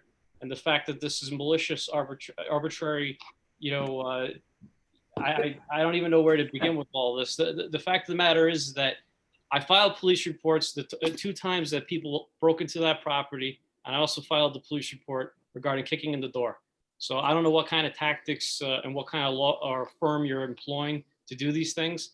But last I remember, I even have a sign out there, no trespassing, and still this goes on. I'm trying to remediate the property. I'm trying to get it back on track. And you people are bearing down on my back, and it's ridiculous. Well, let me just conclude here by telling you how this works. If this board votes to demolish your home, we will not do anything for 30 days. In those 30 days, if you're truly looking to fix up this home, you have to come in, get a building permit, and show at some point, and at that point, we're not interested in demoing any property. We're always interested in seeing properties fixed up, because this property is in pretty bad shape. And for you to argue otherwise, I mean, you're asking us to make a judgment between our ears and our eyes. Yeah, and I would history choose tells my us that eyes. Rome wasn't built in a day. We know. So Yeah. you'll be given an opportunity for 30 days to come in and file a building permit. Thereafter, if you have one and you're making progress on improving the building, that's great. Town has no interest in doing anything to your house except seeing it improved. However, if you do nothing in 30 days, sometime thereafter, the town will have the legal right to go in and demolish the property and charge you taxes. The other option you have is you can come to the conclusion, and I think you would, based on what I've seen, that it's going to be very expensive to fix up this house, and it might be actually better for you to demolish. It's cheaper for you to do it than for us, and build something on its foundation, on the slab that's there. But that's your choice, just so you understand what choices you have.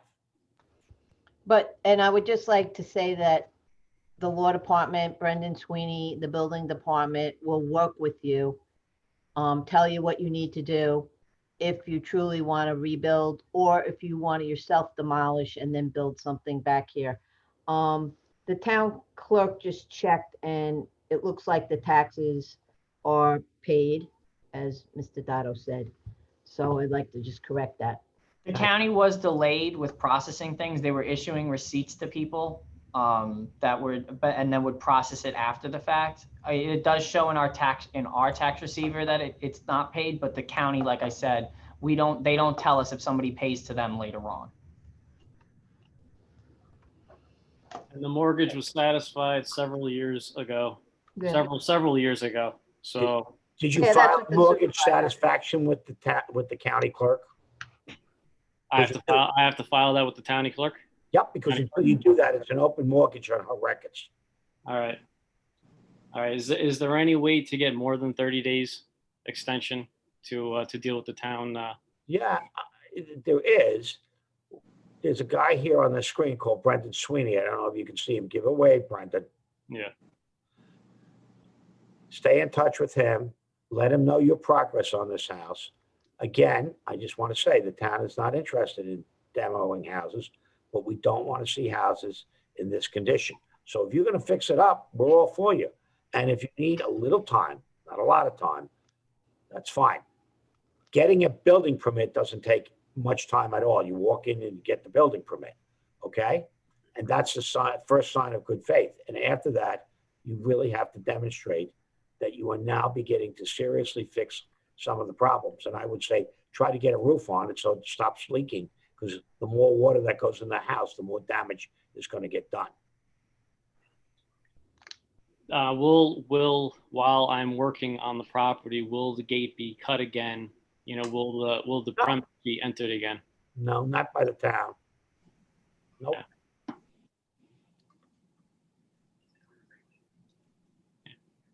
Okay. So I would expect that we're probably going to vote to demolish this house tonight, but that doesn't mean anything if you're fixing it up, because that stops everything. But you know what? In case you choose not to fix it up, delay it, drag it out, because this house didn't get this way, as you said, overnight. Took a lot of years to get there, and no one fixed it up during those years. But we're going to pass a resolution tonight, and after those 30 days, if you don't have a building permit, if you're not making some progress in fixing up this house, you understand. And that's why we pass these things, to either get the house fixed up or demolished, one or the other. Well, you know, I understand the position that you're coming from, but you also have to understand my position. You know, it didn't get there, like you said, overnight, you know, because of the nice people that lived in the area. It got there because of, you know, years of vandalism and dealing with the situations. You know, I lived it growing up as a kid, you know, so I saw what went on. And quite honestly, between the town and also the police department out there, you know, they failed my family miserably, you know, with having to deal with the situations that were out there. And I'm trying my best to get that house back in order. Well, town doesn't do police, that's Suffolk County Police. We want you to succeed. So stay in touch with Brendan. Okay, thank you. I'll make a motion to close this public hearing. Second. All those in favor? Aye. Opposed? Motion And, to close carries. For public hearing number 7 of August 22, 2020, I have a resolution of adoption determining the premises at 6 Bernie Boulevard, Mastic, New York, to be unsafe, as defined by Chapter 73 pursuant to the engineer's report of Cashin, Spinelli, and Ferretti LLC. And Mr. Supervisor and Town Board, I have no problem doubling in this case, letting the town attorney know that it is this town board's will to give 60 days to this owner. As the supervisor said, as Councilwoman Bonner said, we don't want to demolish properties. We want to see the properties become safe. So to Mr., I think his name is Dotto, and his family and whomever owns the property, I have no problem if it is the will of this town board to give double the amount of time, 60 days. Why don't we reflect that? I just changed the resolution. Okay, so But, moved. so we'll have till Second. December 20th, 2020. Okay, I seconded it, Donna. I hear. All those in favor? Aye. Opposed? Motion carries. Okay, we're on to the last hearing of the night, and that is public hearing number 8. Public hearing number 8 is determination of the premises located at 48 Green Avenue, Patchogue, New York, to be unsafe as defined by Chapter 73 pursuant to the engineer's report of Cashin, Spinelli, and Ferretti LLC. The owner or other persons having an interest in the premises may be heard with respect to the condition of the premises and the actions necessary to secure or remove same. Legal notices for public hearings are published no less than 10 days, no more than 20 days prior to the publication, prior to the public hearing in one of the legal town newspapers. My office has received the signed affidavit of publication from the newspaper. And should the board render a decision, this has been deemed a secret type 2 action. Okay, Brendan, let us know a little bit about. Oh, thank goodness. This has been. Yeah. So the property is 48 Green Avenue in Patchogue. It's owned by the Canaan Lake Beach Community Club since July 3rd of 1947. No mortgages on the property. Taxes are unpaid through the title report that we obtained and the tax receiver's office since at least 2016, 2017. The county is eligible to take the property. As I've noted in previous times, they are backlogged in taking properties that are unpaid taxes. It's not on our vacant registry. No asbestos per the report that we had. We had 2 inspections done, one by Cashin, Spinelli, and Ferretti on September 4th, and one by Inspector Incogliato on October 21st. We've initially boarded this November of 2019, and we reboarded it in August of 2020.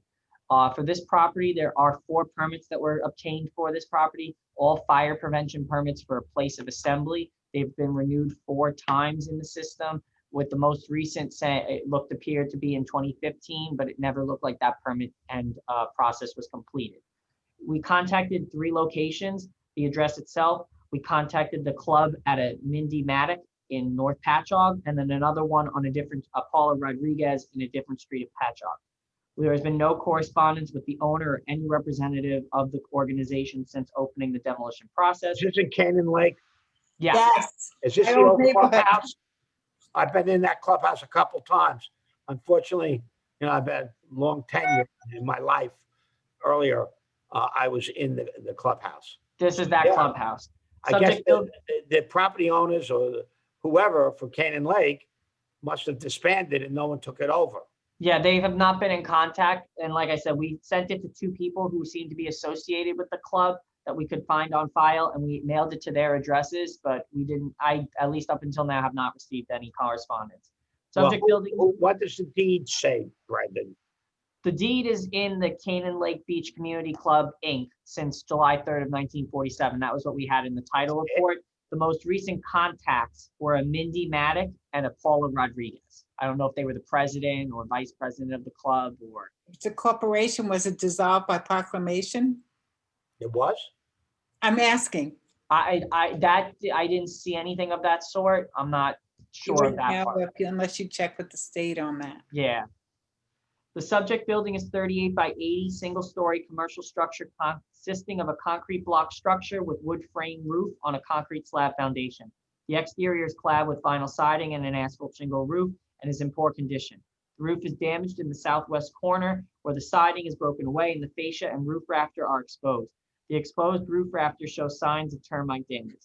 The vinyl siding has graffiti in areas. Gutters are broken and missing. An asphalt paved parking lot is deteriorating and cracking throughout with vegetation growing out of the cracks. The rear of the property is densely overgrown with vegetation and access is limited. The interior is also in a poor condition. It's unsanitary with trash and suspect mold. There's extensive graffiti on the walls, providing evidence of trespassers.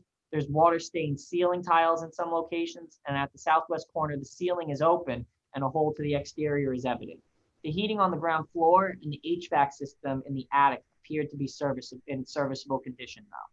The building is boarded up, but the site is not secure, constituting a public safety hazard, especially due to the deteriorating state. Senior Building Inspector Incogliato noted that conditions have not changed since the inspection in September. In terms of violations, we have from the 2020 Property Maintenance Code of New York State, Chapter 1, Sections 101 and 107, Chapter 3, Sections 301, 302, and 304. From the 2020 Fire Code of New York State, we have Chapter 3, Sections 301 and 311. And from the Code of the Town of Brookhaven, Chapters 49, 73.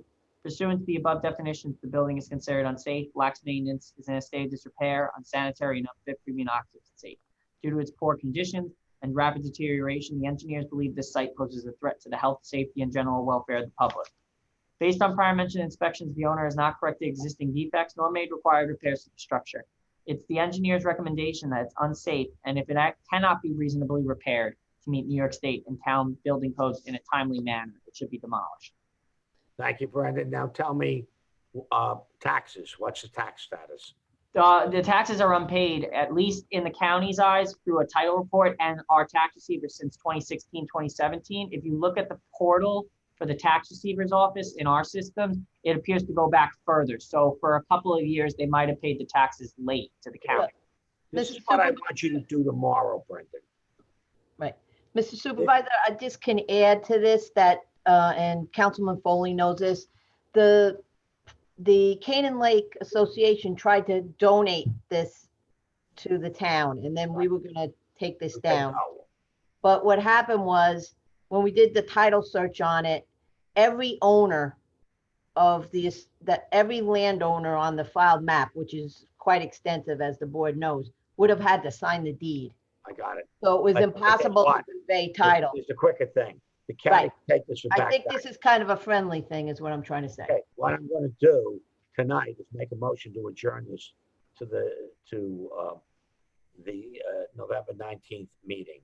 And instead, I'm gonna instruct Brendan to contact Legislator Colaco, who's currently the presiding officer of the legislature, and say that they haven't paid county taxes.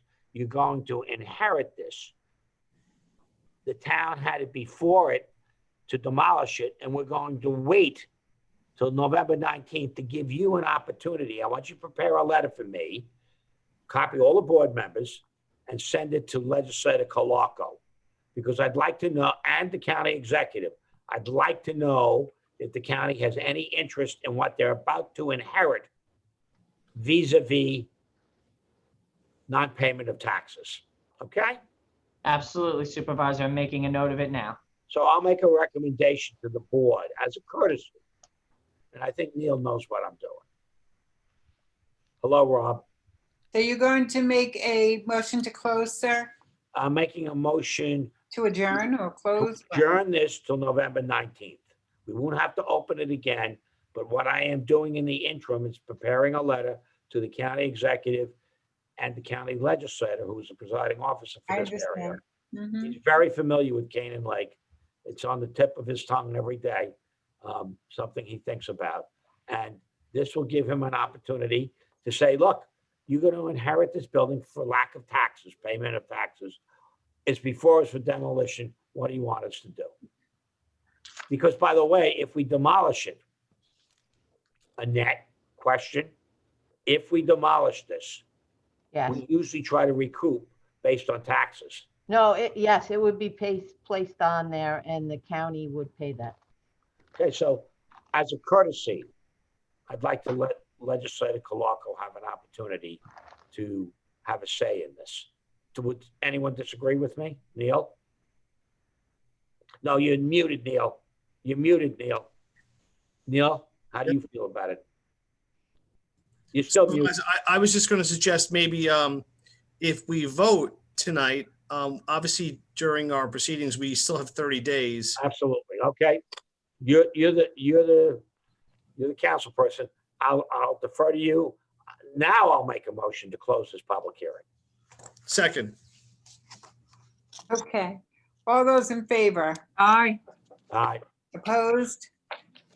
Motion to close carries. So I will have a public hearing number 8, a resolution adoption determining the premise at 48 Green Avenue, Patchogue, New York, see the Suffolk County Tax Map to be unsafe as defined by Chapter 73 pursuant to the engineer's report of Cashin, Spinelli, and Ferretti LLC. So moved. Second. All those in favor? Aye. Opposed? Motion carries. And I will agree with the Supervisor Romaine. I would like to hear from the county legislator and the county executive what their plan is for this parcel and the future properties, because the town cannot carry this burden of the county anymore. Now, why don't you draft something and I'll sign it with you and we can send it off. It'll be out there. I'll have it for you Monday, Supervisor. Great, fantastic. And with that, we have no further business. I'll make a motion to adjourn. Second? Second, Ms. Bono. All those in favor? Aye. Opposed? Stand adjourned. Motion to adjourn carries. Bye-bye. Good night, Guys, have a everybody. great night. Enjoy. Be well.